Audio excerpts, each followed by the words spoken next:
Sisyphus was a highly cunning and legendary rogue, cheating death not once, but twice. His sly and clever nature, used in favor of his own terms of survival, subsequently was what ultimately led him to his downfall.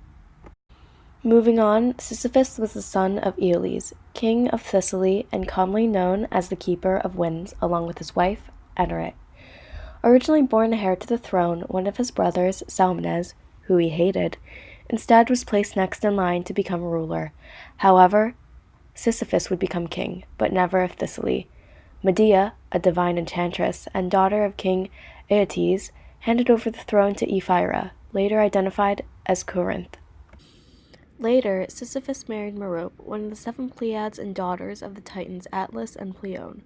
Merope was also one of the first to have wedded a mortal rather than associating herself with the gods, giving birth to 3 children, Glaucus, Ornithion, and Sinon.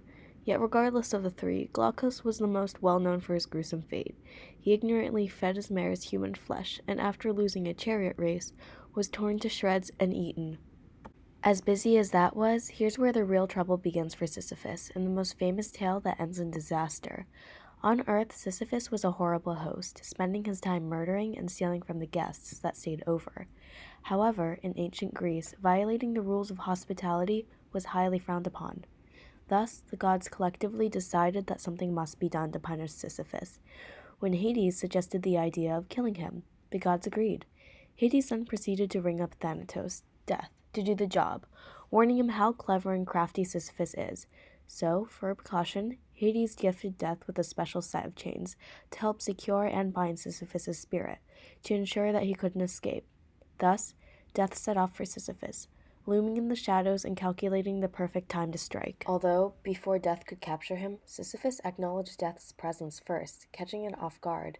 He then proceeded to capture and lock Death up, stuffing it in a trunk and setting it aside in his basement. For the days Thanatos was gone, no one could die. This caught the god of war Ares' attention, because war wasn't fun unless people died.